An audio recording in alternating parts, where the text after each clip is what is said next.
चलिए वो कल हम आपको कहां तक बता दिए थे,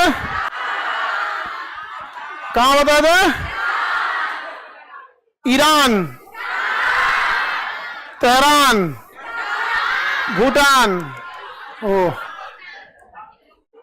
भूटान तक बता दिए थे।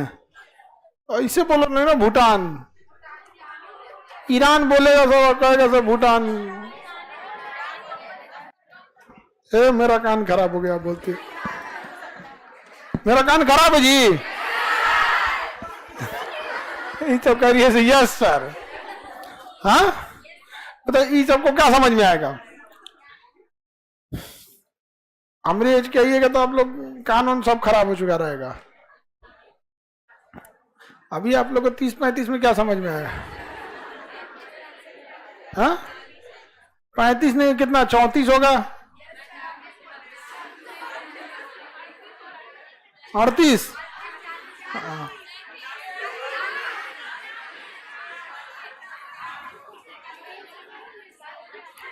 चलिए अब हम लोग देखते हैं आगे। लाइव हो गए? देखिए ये आपका आज कौन जगह? पाकिस्तान। ये जगह पाकिस्तान। जब देश का विभाजन हुआ ना तो ये हुआ कि जहां मुस्लिम बहुल एरिया है वो कहां चला जाएगा? पाकिस्तान। तो ये मुस्लिम बहुल एरिया था, कहां चला गया? पाकिस्तान में। और ये भी मुस्लिम बहुल एरिया था, कहां चला गया? पाकिस्तान में। हम लोग को लगता है कि यह विभाजन 1947 में हुआ, लेकिन याद कीजिए अंग्रेजों ने 1905 में ही बंगाल विभाजन किया था और मुसलमानों को अलग क्षेत्र दिया था। यानी 1905 में, यानी 40 साल पहले ही सोच लिए थे, 42 साल पहले कि इसको तोड़ देंगे। और ये अंग्रेजों का इतिहास है, जहां जाते हैं उस जगह को किसी काम लायक नहीं छोड़ते हैं। समझा गया कि नहीं गया? दुनिया का सबसे बड़ा बेवकूफी है जो इन अंग्रेजों पर कोई भरोसा करे। समझा गया कि नहीं गया? याद रखिएगा, आप घर में पालेंगे अगर सांप तो जिसको काटेगा वही मरेगा, और अगर इन अंग्रेजों पे भरोसा करें पूरा खानदान बर्बाद कर देंगे।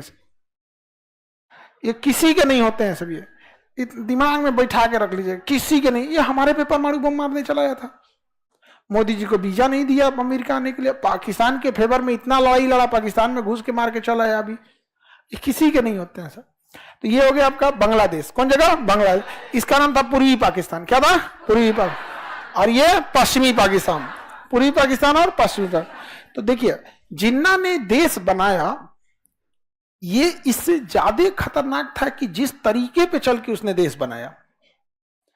समझ में आया कि नहीं आ गया? जैसे हम आपको अपने भोजन पे बुलाए, इससे ज्यादा मायने रखता है किस तरीके से बुलाए। कनपट्टी पे बंदूक रख के कहेंगे चल खाना खाए, चल चल चल जा बैठ यहाँ खाना खाओ, दोनों के तरीके में क्या अंतर होता है? तो तरीका मायने रखता है। तो जिन्ना ने जो तरीका अपनाया था वो बहुत गलत था। इसके बाद वो पाकिस्तान, जिन्ना जो था, अंग्रेज इतने समझदार थे सब, उन सबको पता था कि जैसे विभाजन होगा ना तो कोई ना कोई आदमी जो होगा वो विभाजन को या तो प्रभावित करेगा या कैंसिल कर देगा, या इधर का उधर कब्जा कर लेगा, उधर वाला इधर कब्जा करेगा। दो ही हो सकता था, या तो विभाजन कैंसिल हो जाता, या तो नेहरू चढ़ जाते उधर, या जिन्ना चल जाता इधर। इसलिए उस चोट्टा ने क्या किया? सेना दिया ही नहीं। आजादी के बाद हमारे पास सेना नहीं थी। सेना का उस समय जो जनरल था उसका नाम था जनरल बूचर। बूचर था हम लोग का। आजादी के समय सेना प्रमुख कौन था? बूचर। करियप्पा साहब तो बाद में बने यहाँ पर। कौन था? बूचर। तो पाकिस्तान ने क्या किया? आतंकवादियों को चढ़ाया और कहा कि तुम कश्मीर कब्जा कर लो। तो इसने, पाकिस्तान ने क्या किया? कश्मीरियों से, आतंकवादियों से क्या कब्जा करा दिया? कश्मीर। और जनरल बूचर का हमको क्या पता है, यहाँ पे हमारा थोड़ी यही था। आतंकवादी सबका तो कोई धर्म मजहब ये सब कुछ होता नहीं है, ये इन लोग का कहना है। बाकी सबको पता है क्या धर्म होता है, क्या मजहब होता है। नहीं समझ में आया? पता तो सबको होता है। तो ये हो गया आपका कौन सा जगह? पीओके। अब ये है बांग्लादेश, पूर्वी पाकिस्तान। 1972 से पहले ये था पूर्वी पाकिस्तान। अब समझिए ध्यान से, आप हकीकत समझिएगा तो आपको पाकिस्तान नाम से नफरत हो जाएगा। जब इलेक्शन हुआ यहाँ पर तो ये यहाँ तुम लोग इतना लेट दूसरे हॉल में था, लेट से थे। कार्ड चेक हो रहा है, कहाँ है कार्ड तुम लोग का? विदाउट आई कार्ड नहीं आया करो। एक तो इतना खराब लगता है उठपटांग। कोई एक रहता है कि बहुत ज्यादा फीस रहती तो विदाउट आई कार्ड या फिर करता था। 200 रुपया मैप की फीस है, उसमें भी अगर चोरी से घुसने की कोशिश करते हैं समझो, तो ये गरीबी नहीं है, ये मेंटेलिटी है। आप समझिए आज के डेट में अगर 200 रुपया फीस के लिए नहीं है तो आके बोलेगा ना। लेकिन आपको क्या लगता है कि पटना में 3-4 महीने के कोर्स के लिए 200 रुपए के लिए और चोरी से विदाउट आई कार्ड घुसेगा, तो ये गरीबी बहाना थोड़ी है। अभी मेंटेलिटी बन गई है कि भाई अब कोई नहीं देख रहा तो घुस जाओ। आगे बढ़ते हैं। ऐसे भी कभी हम लोग किसी को फीस वगैरह के लिए जितना कम कर सकते थे उतना कम किए लोग यहाँ पे।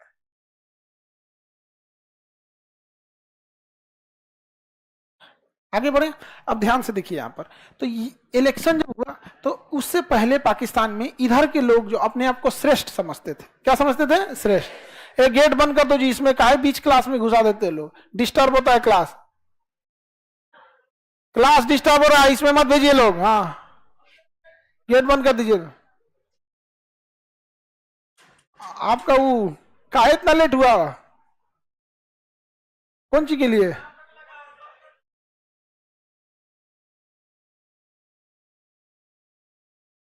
उसको किसी किसी हॉल में ले जा लो। विदाउट आई कार्ड वाले होंगे लोग ज्यादातर उधर।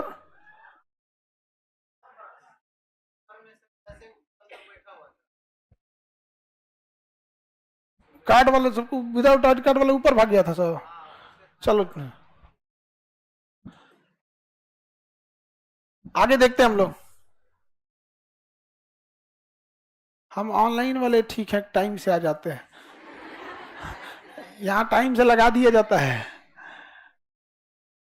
चलिए देखिए ध्यान से। ये जगह हो गया पाकिस्तान, कौन जगह हो गया? पाकिस्तान। तो पाकिस्तान के लोग अपने आप को श्रेष्ठ समझते थे और इसको ये लोग बंगाली भाषा बोलते थे, तो इनको कहते थे ये बंगाली है, सभी सब क्या जानता है सब। तो यहाँ के लोगों को बंगाली बंगाली कह के बोलते रहता था सब। यहाँ पर नफरत कितना ज्यादा था कि ये जब यहाँ, क्योंकि उनका मेन देश तो ये था, सुप्रीम कोर्ट इधर ही रहेगा, सब कुछ इधर रहेगा। जब ये इधर से जाते थे पानी वाली जहाज से या फ्लाइट से, तो वहां उनको बड़ा भेदभाव का सामना करना पड़ता था। समझ में आया कि नहीं गया? अजीब टाइप का। जब चुनाव हुआ तो चुनाव में प्रधानमंत्री कौन बनेगा, तो इलेक्शन होगा, कोई कहीं से खड़ा हो सकता है। तो एक शेख मुजीबुर रहमान थे, वो प्रधानमंत्री का चुनाव जीत गए। और प्रधानमंत्री का चुनाव जीत गया और रहने वाले यहाँ के थे ढाका, इस साइड के। जब वो शपथ लेने गए ना यहाँ इस्लामाबाद, तो उनको जेल में डाल दिया कि तुम बंगाली प्रधानमंत्री कैसे बनेगा। आप सोच सकते हैं कि ये लोग कितना नफरत कर सकते हैं एक देश से। केवल इसलिए उसको जेल में डाल दिया कि तुम बंगाली है, तुम क्यों चुनाव जीत गया। हमारे यहां अगर कोई नागालैंड से आएगा प्रधानमंत्री बन के जीतेगा, हम लोग शपथ दिलाएंगे कि नहीं? बिल्कुल। नरेंद्र मोदी गुजरात से आते हैं, गुजरात से आते हैं। सबसे ज्यादा सीट हम यूपी बिहार वालों ने दिया है, सबसे ज्यादा सीट दी है हम लोग यहाँ पर। कोई भी जीत के आएगा। कल को अगर मान के चलिए सबसे लंबा कार्यकाल तक और अच्छा कार्यकाल का मुख्यमंत्री अगर गिना जाता है तो उड़ीसा के नवीन पटनायक। मीडिया में ढोल ताशा नहीं पीटते हैं, वो अलग बात है। लेकिन इतने साल से, 20 सालों से पूर्ण बहुमत से होके, और आज पूरी दुनिया उड़ीसा पे रिसर्च करने आ रही है कि कैसे इन लोगों ने मेंटेन किया यहाँ पे। अगर कल को प्रधानमंत्री बन जाए, हम लोग को एक्सेप्ट करने में क्या जाता है? हमारे बिहार के मुख्यमंत्री प्रधानमंत्री बन जाए, सब लोग एक्सेप्ट कर लेगा। वोट डालना है, वोट डाल के जीत के आएंगे तो कोई एक्सेप्ट करेगा कि नहीं करेगा। लेकिन यहां देख रहे हैं, वोट डाला, जीता और उसको प्रधानमंत्री ही नहीं बनाया, केवल किस लिए? बंगाल। अब आप बताइए यहाँ के लोग क्या इस पाकिस्तान के प्रति वफादार रह पाएंगे? यहाँ विद्रोह हो गया। क्या हो गया? विद्रोह हो गया कि हमको जब तुम बंगालीय कहता है तो हम बंगालीय हैं, हम बांग्लादेशी हैं, भाड़ में जो तुम पाकिस्तान नहीं रहेंगे। यहाँ क्या हो गया? विद्रोह हो गया। अब यहाँ की सेना यहाँ के लोगों को मारने लगी और यहाँ पे शेख मुजीबुर रहमान और उन लोग भारत से क्या मांगे? मदद मांगे। यहाँ क्या मांगे? मदद। तो हम लोग मदद कैसे दे सकते हैं? अब यहाँ पे सेना अत्याचार करने लगी। यहाँ बंगाली लोग कहते थे शेख मुजीबुर रहमान को छोड़ो तो गोली मार देते थे। समझा? क्या मान रहे? गोली मार। और यहाँ पे यहिया खान जो था उसने क्या बोला कि ये बंगाली क्यों बंगाली है? क्योंकि ये बंगाली बाप के पैदा है सब। एक काम करो, यहां से जाके यहाँ पे महिलाओं का रेप कर दो, जो बच्चे पैदा होंगे वो प्योर पाकिस्तानी होंगे। वहां से यहां ले आके 30,000 महिलाओं का रेप कर दिया सब, बंदी बना के लाता था सब। और वहां आर्मी का मेजर बैठा होता था। एज पूछता था, नाम नहीं पूछा जाता था। जैसे जैसे अगर आपको कैंप में लाया गया तो नाम पूछा जाएगा, नाम, पता, एड्रेस, ताकि आपका डॉक्यूमेंट तैयार किया। वहां ऐसा नहीं, पुरुष भाड़ में गया, महिलाओं को लाता था, एज पूछता था, 35 साल इधर करो, 40 इधर करो, 20 इधर, 25 इधर। अब सोचिए, जो अपने देश में उसकी सेना द्वारा इतना अत्याचार हुआ, अब वहां के बंगाली लोग ने कहे कि हम खाना ना खाएंगे, कुछ ना, मर जाएंगे मंजूर है, लेकिन इन पाकिस्तानियों को मारेंगे। जो बच गए वो लोग भारत में आके शरण लिए, लोग भारत में आके शरण लिए। अब इंदिरा गांधी ने मानेक शॉ को बुलाई, उस समय भारत के फील्ड मार्शल मानेक शॉ थे, सैम मार, कि युद्ध करने की तैयारी की। उन्होंने कहा फरवरी का महीना, अभी युद्ध नहीं करेंगे हम, बरसात आ जाएगा और ये पूरा एरिया पानी में दह जाता है, युद्ध नहीं, फंस जाएंगे हम लोग यहाँ पे, बरसात खत्म होने दीजिए। तो उन्होंने कहा कि शरणार्थी इतने ज्यादा आ गए हैं और ये समस्या है, इतना जल्दी युद्ध क्यों नहीं होगा? कहा कि युद्ध में और चीजों में अंतर होती है, आपकी पूरी तैयारी करिए। तो इसी बीच वो रूस से जाके संपर्क स्थापित कर ली, क्योंकि पाकिस्तान चीन से संपर्क स्थापित कर लिया, क्योंकि खुफिया जानकारी मिल गई कि भारत अटैक करने वाला है, भारत अटैक करने वाला है। तो चीन इंटरफेयर कर देता, तो भारत उससे पहले कहां चल गया? रूस में। और रूस से भारत ने समझा दिया कि चीन के आने से पहले आप आ जाइएगा, आपको डरे चीन अबे नहीं करेगा यहाँ पर। और अमेरिका चल गया, पाकिस्तान चल गया किसके पास? अमेरिका के पास। हमेशा ही दो गो बाप का है, अपन ओरिजिनल बाप भूल गया, समझ में आ गया कि नहीं आ गया? और वहां चला गया। दिसंबर का महीना आया, यहाँ पे भारत में बहुत सारे शरणार्थी आ गए। यहाँ जिन जिन लड़कियों का कोई अगर उसी के देश की सेना रेप कर दे, उसका भाई, उसका बाप सत्संग करेगा, हथियार उठा लिया और कहा कि हमको इन पाकिस्तानियों से मुक्ति चाहिए। और वहां सेना ने बनाया मुक्ति वाहिनी। अब मुक्ति वाहिनी सेना किसकी थी? बांग्लादेश वाला। भारतीय सेना पहुंची मुक्ति वाहिनी को, ये लो हथियार पकड़ो। क्या पकड़ो? हथियार, चलो मारते हैं। यहाँ पे सेना इंटर की, तब तक पाकिस्तान ने गलती कर दिया। पाकिस्तान ने क्या कर दिया? गलती कर दिया, इधर से हमला कर दिया। अब तो जंग जायज हो गई, अब तो जंग जायज। अब तो हम इजराइल वाला काम करेंगे ना, कि भाई तुमने पहले मारा, अब हम तुमको साफ कर देंगे। नहीं समझे? अब कोई दुनिया ये नहीं है कहेगी कि भारत क्यों हमला कर रहा है, भाई हमने तो मुक्ति वाहिनी से बात कर रहे थे, अब तुम इधर मार दिए हमारे ऊपर, अब तो हो गया कांड। और वो मारने के लिए चला आया आगरा पे बम गिराने, उसको ऑर्डर किया गया ताजमहल उड़ा देना। आया ताजमहल उड़ाने तो हमने तिरपाल से ढक दिए थे लोग। उस ससुरा 1 घंटा आगरा में उड़ा, उसको ताजमहल नहीं दिखा। अब बताओ, ये आंख के आन्हर, आगरा में तुमको ताजमहल नहीं मिला तो पेठा खाने गए थे। आगरा में तो ये चीज फेमस है, पेठा, ताजमहल, नहीं तो पागल खाना। आगरा का पागल खाना भी बहुत फेमस है यहाँ पे। तुम लोग को कम से कम ये चीज तो पता होना चाहिए, पागल खाने का पता करके रखो। अच्छा, रांची वाला पास है यहाँ पता? अच्छा देखो कितना ईमानदार लड़की है सर, रांची वाला पास है ये पता है हमको। हाँ, आगे बढ़े। अब देखिए गलती कौन कर दिया? पाकिस्तान। हमला कर दिया। क्या कर दिया? हमला कर दिया। तो अब तो युद्ध हो गया, जायज हो गया। मानेक शॉ ने पूरी तैयारी कर रखी थी, चारों ओर से सेना घुसा दिया। कहां पे? बांग्लादेश, चारों ओर से। और इस सेना की हेल्प कौन कर दिया? मुक्ति वाहिनी। दूसरे जगह जाते हैं तो हम लोग को आता पता नहीं रहता। अब कानपुर में जाएंगे तो आपको कौन पता कौन गली किधर से जाएगा वहां पर। अब मुक्ति वाहिनी वाले जो थे वो कहें कि चलिए चलिए बताते, ये घर उड़ाइए, कर्नल का घर है, उड़ाइए को, बम मारिए, इसको मार के उड़ा दिया, है को उड़ाइए, यहाँ एक और लड़का पढ़ता है, स्कूल उड़ा दीजिए, सेना वाले को उड़ाइए। यहाँ पे मुक्ति वाहिनी मिलके पूरे भारतीय सेना का स्वागत किया। इतना मार मारे लोग हम लोग बांग्लादेश को ना, तबाह हो गया बांग्लादेश चारों ओर। बांग्लादेश का उस समय गवर्नर, क्योंकि उसका राज्य था, पाकिस्तान का एक राज्य था, तो वहां गवर्नर रहेगा। तो हम लोग ने दबाव डाला गवर्नर पे कि तुम सरेंडर करो। तो गवर्नर ने कहा मर जाएंगे लेकिन सरेंडर नहीं करेंगे। तब तक गवर्नर गया था मेस में खाना खाने, तो यहां से एयरफोर्स उसका घर पे गिरा दी। और गवर्नर को फोन करके कहा गया, हमें पता था कि तुम मेस में खाना खा रहे थे, मेस वहां से महज आधा किलोमीटर 500 मीटर की दूरी पे था, इसलिए मारने गए कि अभी सरेंडर कर दो न तो मार देंगे। गवर्नर भाग गया। अब भारतीय सेना करी रे चोटा कह सरेंडर करके भाग, तो कहीं ने कोने खेत में भाग गया, कहीं ने कहा मिलवे नहीं किया।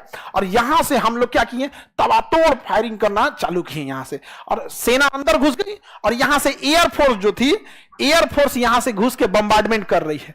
नीचे से थल सेना और ऊपर से समुद्र में थल नौसेना, समुद्र में मार के गर्दा उड़ा दिया गया पाकिस्तान वालों का, एकदम पगला गया सब कि भाई ये मार क्यों रहा है सब यहाँ पर।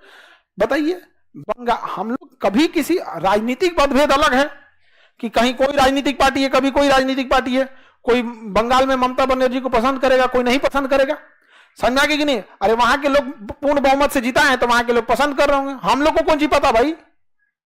अब सीधी सी बात है, जहां के लोग पसंद कर रहे हैं तो पूर्ण बहुमत से जिताए होंगे उसको।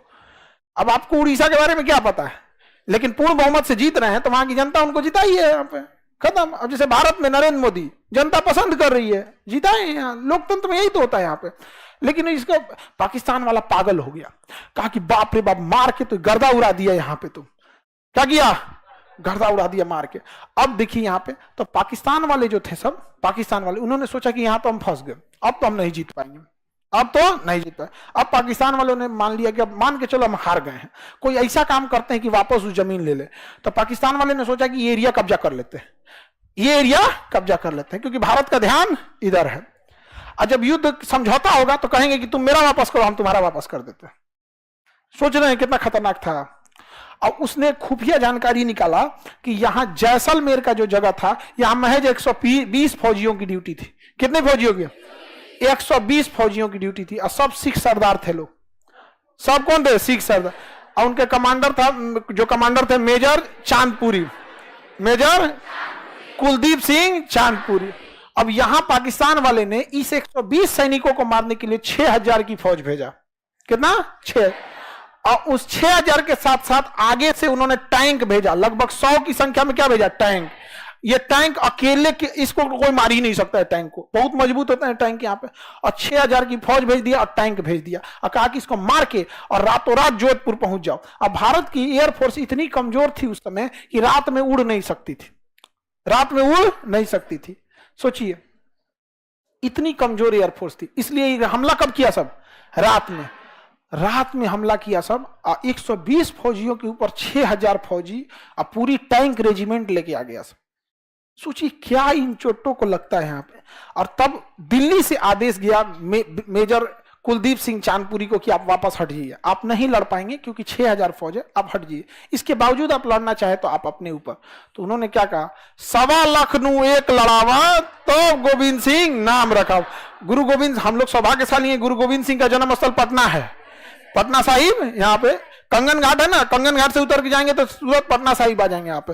तो उन्होंने बोला भी था जब उनके यहाँ अपने अनुयायियों से कि चिड़िया नू में बाज लड़ावा, चिड़िया से हम बाज लड़ा, गीदड़ नू में शेर बनावा, और 1.25 लाख नू एक लड़ावा तब गोविंद सिंह नाम रखावा। मतलब अगर देखिए एक व्यक्ति 1.25 लाख के बराबर तो नहीं हो सकता, लेकिन कहने का मतलब था अगर सामने 1.25 लाख की फौज खड़ी हो और कोई डट के खड़ा हो तब समझिएगा कि वो गोविंद सिंह का शिष्य है। मतलब 1.25 लाख की फौज से भी पीछे ना हटे आप। तो भावनाओं को समझ रहे हैं? 1.25 लाख की भीड़ देख के लोग भाग जाएंगे यहाँ पे। हम अपन बैच छोड़ दे तो लोग भाग जाएंगे यहाँ से। बैचवा छोड़ दे, कहते हैं दौड़ा दे तो बाबू तुम लोग छोड़ेगा कुछ? हाँ क्या? ऑटो वाले भी बोलते हैं इन बमनी के यहाँ ऑटो वाले जो होते हैं लोग, इनका कहना है मतलब अब ऑटो वाले जब इधर से जाते हैं लोग ना, तो जब छुट्टी होता है तो रुक जाते हैं ऑटो वाले कि रुक जाओ खान सर का छुट्टी हुआ है। हम लोग अभी जब छुट्टी देते हैं ना, जैसे जैसे होली की छुट्टी होगी तो होटल जितने होते हैं उनको हम लोग बता देते हैं कि हम लोग होली की छुट्टी देने वाले हैं। तो पूछते सर खोलेंगे कब?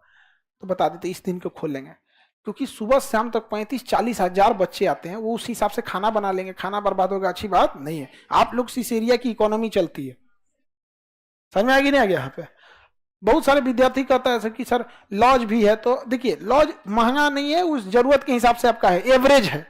ऐसा नहीं है कि आपका लॉज में 10,000 रुपया ले लिया जा रहा है। यहाँ लॉज 1700-1800 के बेड के हिसाब से चालू हो जाता है, 2000-3000 तक जाता है। एक बेड की बात कर रहे हैं, रूम की नहीं, क्योंकि आपको तो सिंगल चाहिए। वो कितने से चालू हो जाता है? 1700-1800 से चालू हो जाता है, 2000-3000 तक जाता है, सिंगल बेड की बात कर रहे हैं। जिस दिन ये भी बहुत महंगा हो जाएगा ना, मान के चलिए कोई एक बेड का 5000 लेने लगेगा ना, उस दिन आप हमसे कहिएगा। समझ आ गया कि नहीं आ गया? जिस दिन सारे रास्ते बंद हो जाएं उस दिन कहिएगा। जैसे यूपीएससी में क्या हुआ था, यही ना हुआ था 2 लाख। अभी नीट में क्या हुआ है, हो गया। आप अभी देखिएगा पटना में जितने नीट की कोचिंग हुई सब 40% डिस्काउंट देंगे, सब का सब। जो कभी आपको ऐसे पलट के भाव नहीं देते थे, अब सब 40% 50% डिस्काउंट देंगे लोग। और वो डिस्काउंट परमानेंट ना कर दिए ना हम, तो आप कहिएगा परमानेंट कर देंगे यहाँ पे कि आप पैसे इसे बेरोजगारों से कमा लीजिएगा जी। कोई खेत गिरवी रख के आया है, कोई कर्जा लेके आया है, कोई सूद पे पैसा लेके आया है, और जब उसका 1-2 नंबर से नहीं होता है तो उसके घर वाले दोबारा पैसे नहीं ले सकते हैं, दोबारा सूद का कर्जा इतना हो जाता है कि बेचारा वो देखता है कि हम दोबारा कर लेंगे तो पक्का हम टॉपर्स में आ सकते हैं या हमारा अच्छा रैंक आ सकता है, लेकिन उसमें हिम्मत ही नहीं होती दोबारा करने की, सुसाइड करता है। अब सुसाइड करेगा। अभी कोटा में कुछ दिन पहले लड़की सुसाइड कर ली। सुसाइड नहीं करना चाहिए किसी को।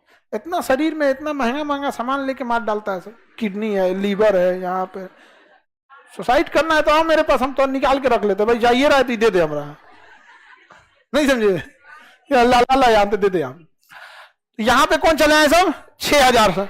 अब इन लोगों को यहां से हटने का आदेश दे दिया गया। कहां से, ये जैसलमेर का जगह है लोंगे वाला, वहां से हटने का आदेश दे दिया। इन्होंने क्या किया कि इनके पास माइंस थे जो इसको उड़ा सकते थे। जमीन के नीचे टिफिन जैसा होता है, गाड़ दीजिएगा, उस पर अगर टैंक चढ़ेगा तो ब्लास्ट कर जाएगा। लेकिन माइंस भी इनके पास 4-5 गो था, ज्यादा माइंस नहीं था। तो इन लोगों ने क्या किया, यहां पे माइंस बिछा दिया, आगे माइंस बिछा दिया, और उसके पीछे खाना खाने वाला टिफिन छुपा दिया उसके नीचे। पाकिस्तानी टैंक चढ़ा, धाम से उड़ गया, 3-4 गुड़ा, डर गया सब। इन हिंदुस्तानियों ने, हाँ नहीं समझ में आ गया। अच्छा, लड़ाई लड़ रहे हो तुम जमीन के लिए, धर्म को क्यों बीच में लाते हो, कहते काफिरों के लिए। अच्छा भाई, धर्म की लड़ाई लड़ रहे हो जमीन की, धर्म को क्यों बीच में ले आते हो, नहीं समझ आया यहाँ पे। भारत में, अच्छा पाकिस्तानियों को क्यों कहता है, उनको ये लगता है ना कि भारत में हम धर्म करेंगे तो भारत का मुसलमान पाकिस्तानियों का साथ दे देगा। अरे बैल कहीं का, इनका कोई साथ देगा जी। यहाँ पे कारगिल की लड़ाई में दौरा मारा था, इनका भूत उतार दिया था ना यहाँ पे गाजीपुर जिला के वीर अब्दुल हमीद, मार के पूरा टैंके उतार दिया। धर्म क्यों बीच में लाते हैं, नहीं लाना चाहिए यहाँ पे धर्म। जमीन की लड़ाई है, आपके अंदर क्षमता, आप लड़के ले लो, हमारे अंदर क्षमता। हम ये बोलते हैं ना हमारी सेना एक दिन पीओके वापस लाएगी, बोलते हैं कि नहीं, कि कहते हैं कि भगवान एक दिन हम लोग को दे देगा। वो तो हर बात में फरिश्ते लेके चल आता है, लगता है कि ओला वाला एप्लीकेशन डाउनलोड किया, गाड़ी दे रहे हैं, फरिश्ता भेज दिए, यहाँ पे फरिश्ता आएंगे इन लोग के लिए। यहाँ पे हर बात पे खुदा इनकी मदद करने आएगा। इतना बेवकूफ है लोग, ऊपर वाला नहीं देख रहा है तुम्हारा कर्म कैसा है। बेशक भगवान खुदा सबके साथ होता है, लेकिन उस लायक कर्म भी होना चाहिए, समझे कि नहीं। आप खुदा को बुला रहे हो यार, अपने घर में मुख्यमंत्री को बुला के दिखाओ तो हम जान जाए, पावर समझ में। प्रधानमंत्री को तुम बुला के दिखाओ ना अपने घर में, वो भावना देंगे। यहाँ पे खुदा को बुला रहा है, उस बिल्कुल आएंगे। उस लायक आपका क्या होना चाहिए, कर्म होना चाहिए। आप भी उस लायक बनिए, आपके यहां भी आ सकते हैं कि नहीं। यहाँ पे मार के बम से उड़ा दिया लोग, पाकिस्तानी डर गया सब कि इन लोगों ने क्या लगा रखा, बारूद। इंजीनियरों को बुलाओ, वो छोटा बैकअप में इंजीनियर बुलाया सब, कहां से कि जितना माइन से निकालो। वो रात भर टिफिन निकाल रहा था, टिफिन निकाल रहा है। सोचिए कितना डरपोक था सब। हमारी जहाज यहां जोधपुर से एयरपोर्ट से जहाज उड़ान नहीं भर सकती थी क्योंकि रात था, और चांदपुरी को आदेश दिया गया था कि अगर आप रात तक रोक दिए ना तो हम इनको सुबह तबाह कर देंगे। कहा कि रात तक को सुबह तक रोक देंगे, आप आइए या ना आइए, हम तो इनको छोड़ेंगे नहीं यहां पर। सोचिए पाकिस्तानी कितने डरे थे। जो टिफिन निकाले सब तो एक बार खोल के तो देख सकते थे टिफिन, अरे तो फट जाएगा, अरे दूर को दूर, बाप रे बाप। जब भोर हुआ तब उन सबको दिखा कि रे ससुरात नहीं, ये तो टिफिन है। तब कहा कि तुम लोगों ने हमको धोखा दिया, मारो इनको। दौड़ गया सब क्या करने, भारत को मारने के लिए। तब आमने सामने की गोलीबारी चालू हुई, और गोलीबारी चल ही रही थी कि जोधपुर एयरबेस से जहाजों ने उड़ान भर लिया। और उसके बाद जो बम्बार्डमेंट किया गया तो उसका रिकॉर्ड अभी भी, उसकी वॉइस रिकॉर्ड है उसके कमांडरों का, कि पाकिस्तानी एयरफोर्स मधुमक्खियों की तरह हमारे पीछे पड़ गए हैं, हम अपनी टैंक छोड़कर भाग रहे हैं इन खब्बीसों के वजह से। खब्बीस, बदमाश, खब्बीस मतलब समझ, हाँ, हम लोग को गरियाते हैं सब लोग, सब हिंदुस्तानियों के वजह हम लोग को कुछ कुछ बोलते रहते हैं, खबीस बदमाश सब चीज, एक ही चीज नहीं बोलता है जो बोलना चाहिए, बाप।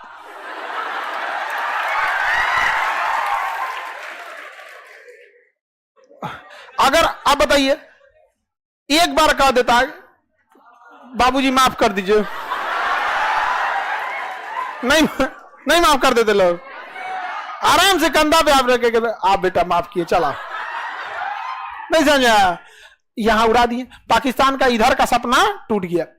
और जब तक ये इधर बिजी था, पाकिस्तान का मनोबल इतना गिरा कि 120 सैनिक मिलकर 6000 सैनिक और पूरी टैंक रेजिमेंट को तबाह कर दिए सब। और रात भर में ये लोग 1 इंच आगे नहीं बढ़ सके और टैंक छोड़ के भाग गए सब, टैंक छोड़ के भाग गया सब। आज भी जैसलमेर में जाइएगा ना तो पाकिस्तानी टैंक रखा हुआ है वैसे ही, म्यूजियम बना के देखो, यहीं पे पाकिस्तान वाले हैं यहाँ पे। समझ आ गया कि नहीं आ गया? पता नहीं, सब वापस ले जाएगा सब। खैर वो लोग तो वापस नहीं ले जाएंगे, फरिश्ते आएंगे उनके लिए। हम लोग जैसे साधारण आदमी के लिए खुद से काम करना। और इधर क्या किया गया? धो दिया गया, मार के तबाह कर दिया गया पाकिस्तानी लोग को यहाँ पर। और यहाँ पे पाकिस्तान के पास यहाँ से अब इधर जो खाना पीना घट गया, बंगाली सब तो खाना देगा सब नहीं इनको, हाँ, जो अरे दे दे सब इन लोग को, तो खाना पीना कहां से जाएगा? तो इधर से जा रहा था, गोला बारूद इधर से जा रहा था, नेवी मार के यहीं उड़ा दी था, यहां से गोला बारूद सब खत्म हो गया इधर। और दौड़ा दौड़ा मारी कौन? भारतीय सेना। अब पाकिस्तान के पास एक पनडुब्बी थी जिसका नाम था पीएनएस गाजी। पीएनएस गाजी ये दुनिया की सबसे खतरनाक पनडुब्बी थी उस टाइम की। ये पानी के अंदर चलती थी, पानी के अंदर रहते, पानी के अंदर, अब मिसाइल मार देती थी। पानी के अंदर चलने की वजह से कभी दिखती ही नहीं थी, दिखाई नहीं देगी, समझ आ गया कि नहीं? पानी के नीचे रहेगी कैसे दिखेगी? और इसको आदेश दिया गया कि तुम कराची से निकलो और जाके किसको मार दो? विक्रांत जहाज को। हम लोग का उस समय का सबसे बड़ा जहाज था विक्रांत, 1 किलोमीटर लंबा, कितना? और उसके ऊपर जहाज उतरती थी, जो एयरपोर्ट था उसके ऊपर। जहाज क्या था? विक्रांत, और इसके ऊपर क्या था? एयरपोर्ट। यहां लड़ाकू जहाज उतरती थी और वो पानी में ले जाके यहां लगा दिया, तैरता हुआ एयरपोर्ट। और यहां से मिसाइल भी मार रहा है। और जैसे यहां से एयरफोर्स बम गिराई, वापस फ्यूल भरने, हथियार भरने गई, तो यहां से उड़ा, ई बम गिराया, धड़ धड़ धड़। जब इसका फ्यूल खत्म हुआ, हथियार खत्म हुआ, तो ई कहां आएगा? अपने जहाज पे। तब तक ये फ्यूल भर के रेडी हो गई। बांग्लादेशी को यार टाइम तो दिया करो यार, भागने का भी टाइम नहीं देता। तो पाकिस्तानियों ने कहा कि अगर हम विक्रांत मार के गिरा दिए ना, अगर डुबा दिए, तो पाकिस्तान, इंडियन नौसेना का पूरा मनोबल गिर जाएगा। और ये हकीकत है, अगर विक्रांत गिर गया तो सब कुछ खत्म, क्योंकि सबसे शक्तिशाली जंगी बेड़ा वही था। और विक्रांत को अगर कोई मार सकता था तो पीएनएस गाजी मार सकता था। और चल दिया पीएनएस गाजी। जब चला था तभी दिखा था, यहां से पानी में अंदर घुस गया, पता नहीं चला कहां है कहां नहीं है यहाँ पे। अब क्या किया जाए? तो पीएनएस गाजी को अंडमान निकोबार में छुपा दिया गया। उसको साइलेंटली कहां भेज दिया गया? अंडमान निकोबार। विक्रांत को, गाजी को नहीं, विक्रांत को छुपा दिया गया। लेकिन यहां दिमाग लगाया नौसेना ने, उसने विशाखापट्टनम बंदरगाह पर क्या किया? हल्ला फैला दिया कि विक्रांत आ रहा है। कौन आ रहा है? विक्रांत। जबकि विक्रांत कहां था? हल्ला कर दिया गया विक्रांत कहां आ रहा है? विशाखापट्टनम।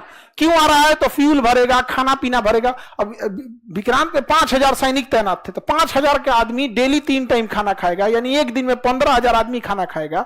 और अगर वो 1 महीना का खाना एक बार में भरता है, तो एक दिन में अगर 15000 का खाना, तो 1.5 लाख लोगों का खाना रखेगा। समझ रहे हैं?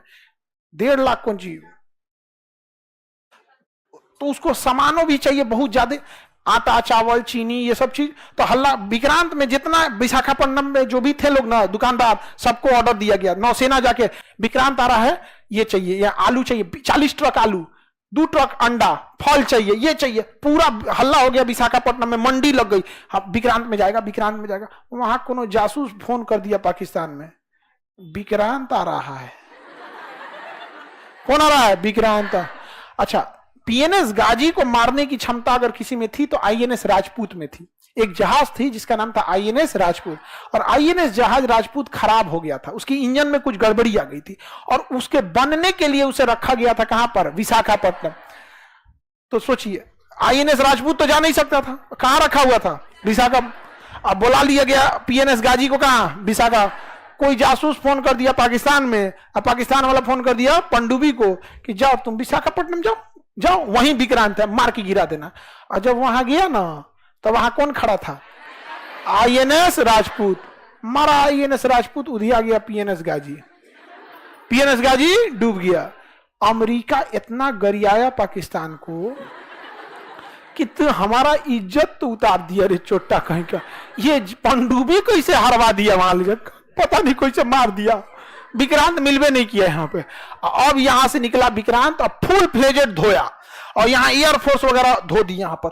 अब पाकिस्तान किसको बोला? अमेरिका को, कि हमरा जान प्राण बचा लीजिए, बहुत इज्जत का सवाल है। अगर ये बच गया ना, ये जगह हम आपको सैन्य अड्डा के लिए दे देंगे। आप यहां से चाइना को कंट्रोल कीजिएगा, भारत को कंट्रोल कीजिएगा यहाँ पर। तो वहां से कौन चल दिया?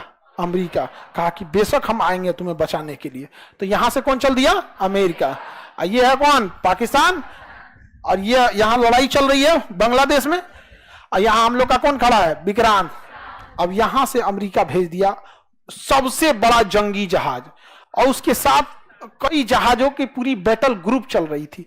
पनडुब्बी जो थी नीचे, उसका पनडुब्बी लेके आया, विमान वाहक पोत लेके आया, मिसाइल मारने वाला आया, कई जहाजों का पूरा ग्रुप लेके कौन चल दिया?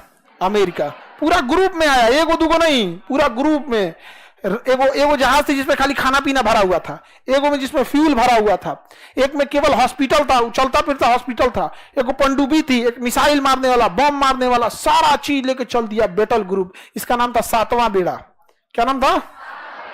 इस सातवां बेड़ा के साथ कोई नहीं चल सकता था। और इसमें अमेरिका लेके आया था परमाणु बम। सोचिए, भारत को मारने के लिए परमाणु बम लेके चला आया कौन?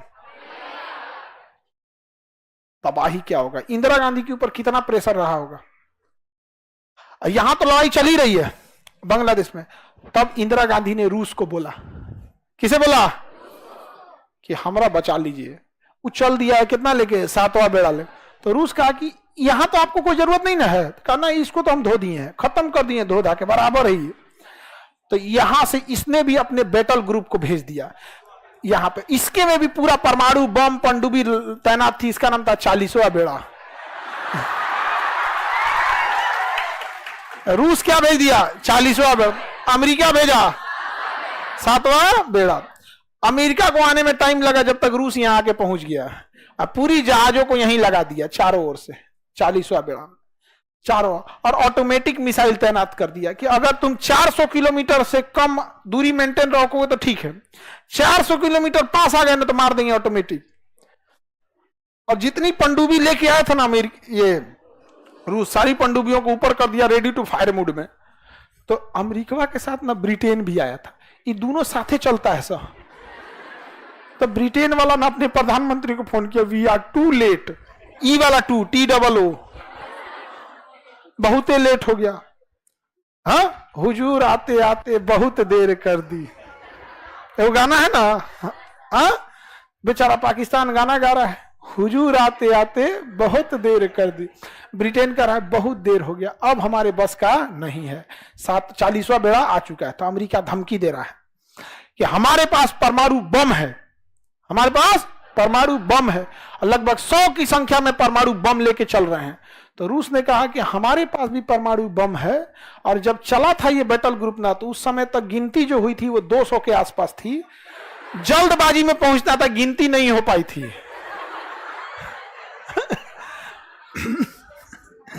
अब यहां आ गया कौन? 7वां बेड़ा। कौन आ गया? 7वां। और यहीं से कह रहा है, भारत तुम लड़ाई रोक दो, भारत तुम लड़ाई रोक दो। और यहां विक्रांत मार के धज्जी उड़ा दिया इन लोग का यहां पे विक्रांत। और यहां पर पाकिस्तान के 93,000 सैनिकों ने सरेंडर कर दिया।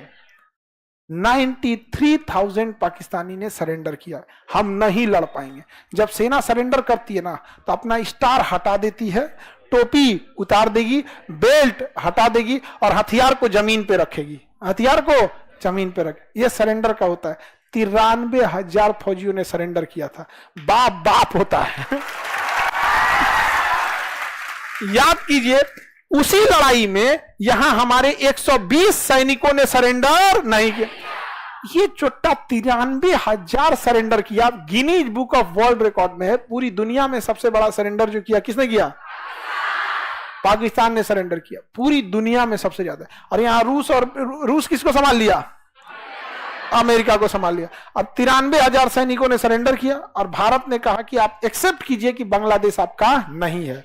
तो कहा कि हम एक्सेप्ट करते हैं कि बांग्लादेश आज से स्वतंत्र हो। कहा कि शेख मुजीबुर रहमान को छोड़िए। तो भारत शेख मुजीबुर रहमान को लेके आया और शेख मुजीबुर रहमान को बांग्लादेश का क्या बनाया गया? प्रधानमंत्री। लेकिन पाकिस्तान ने कनाडा से कुछ लोगों को हायर किया और शेख मुजीबुर रहमान को मरवा दिया, उनकी बेटी को भी मरवा दिया। उनकी एक बेटी इंग्लैंड में पढ़ती थी, शेख हसीना, जो अभी बांग्लादेश की क्या है? प्रधान। समझा गया? इसलिए जस्टिन ट्रूडो जब आए थे ना, अब भारत पे आरोप लगा रहे थे, तो शेख हसीना ने भी बांग्लादेश को बोला था और कनाडा को कि चट्टा कहीं क्या बोलता है, हमारे पिता के असिस्नेशन में कनाडा का हाथ था। समझा गया कि नहीं आ गया? यहाँ पे तो उधर निर्माण किसका हुआ? पाकिस्तान। लेकिन अमेरिका इतना दबाव बनाया भारत पर, और रूस ने भी दबाव बनाया कि भाई हमारा 40वां बेड़ा जल्दी खाली करो, हमरा औरों जगह लड़ाई लड़ने जाना है, समेटो यहाँ पे। तब तक मानेकशॉ इंदिरा गांधी से कह रहे थे कि इधरों का कब्जा करिए लेते हैं, इधर भी कब्जा कर ही लेते हैं। लेकिन पॉलिटिकल प्रेशर इंदिरा गांधी पे ज्यादा था, क्योंकि अगर रूस अपना 40वां बेड़ा हटा लेता तो फिर अमेरिका चढ़ जाता। तो फिर वही हुआ कि हम इन 93,000 को लौटा देंगे। और शिमला सम्मेलन हुआ कि भारत और पाकिस्तान किसी भी विवाद को आपस में बैठ के सुलझाएगा, ना यूएनओ में जाएगा ना अमेरिका में जाएगा, शिमला समझौता में। इसीलिए जब भी पाकिस्तान यूएनओ में जाता है कि कश्मीर में जन्नत संग्रह करा दीजिए, कश्मीर के लोगों से पूछ दीजिए, तो भारत कहता है कि सब पहले साइड कीजिए। ये देखिए, ये चुट्टा 1972 में साइन किया है शिमला समझौता कि हम दोनों आपस में बैठ के बात करेंगे। कहिए कि चले दिल्ली बिरयानी खिलाएंगे, इसको बैठ के बात करते हैं। आपस में बैठ के जब बात किया जाएगा तो हर समय जब भी बाप और बेटा बैठ के बात किया है तो सुना किसका जाएगा? बाप का। समझा गया कि नहीं आ गया? यहाँ पे तो पाकिस्तान का हाल हो गया, बांग्लादेश क्या हो गया? स्वतंत्र हो गया। ये बताइए, बांग्लादेश को स्वतंत्र करने के लिए सबसे बड़ा बुनियाद तो पाकिस्तान ने डाला था। इस तरह से भेदभाव होता है जी? मतलब तुम्हारे देश के लोग थोड़े से अलग दिखने में हो गए, भाषा अलग हो गई तो तुम उसको। अब आप सोचिए, ये पाकिस्तानी जब अपने देश के आवाम के नहीं हुए तो हमारे होंगे? हाँ, कुछ आदर्शवादी लोगों का कहना है कि पाकिस्तान से मतलब पाकिस्तान को ऐसे नहीं बोलना चाहिए, ये नहीं करना चाहिए। अजब हाल है, आप पाकिस्तान को अच्छे से नहीं जानते हैं। इसका कोई उपाय नहीं है यहाँ पर। इन गधों को, इनको, खैर ये लोग तो अलग दुनिया के लोग हैं, फरिश्ते आएंगे इनको बचाने के। 93,000 के लिए नहीं आया, शायद लेट हो गया था। समझ आ गया कि नहीं आ गया? तो बांग्लादेश का निर्माण कब हुआ? 1972 में लड़ाई हुई, लड़ाई मान्यता मिला 72 में। कितने सरेंडर हुए? 93,000। हम एक हिस्ट्री की बुक पढ़ रहे थे पाकिस्तान की, जैसे वहां के जो बच्चों की होती है, अब तो ऑनलाइन आप कहीं की बुक पर मंगा के पढ़ सकते हैं। तो हम पाकिस्तान के बच्चों की किताब पढ़े, हम मैट्रिक की बुक, उसमें कहीं 71 की जंग की चर्चा नहीं है। तो हम ऑनलाइन ऑर्डर, मतलब देख ऑनलाइन ऑर्डर करेंगे, आएगा नहीं तो एक ऑनलाइन पढ़ने की भी व्यवस्था होती है। ई बुक क्लास 6 से लेकर 12 तक, जैसे हम लोग एनसीईआरटी पढ़ते हैं ना, उसके क्लास 6 से 12 तक में बांग्लादेश की लड़ाई की चर्चा ही नहीं है। बस चर्चा है, और ये 93,000 सैनिकों के सरेंडर की चर्चा नहीं है। समझा गया? ऐसा रखा गया, बांग्लादेशी रहना नहीं चाहते थे, वो पाकिस्तानियों को अलग भावनाओं से देखते थे, इसलिए भारतीय पाकिस्तानी सेना उन्हें उनके हाल पे छोड़कर और चली आई। उनकी बाप रे बाप, शिक्षा में ऐसे मिलेगा तो क्या होगा? समझ आ गए? एजुकेशन बहुत बड़ी चीज होती है।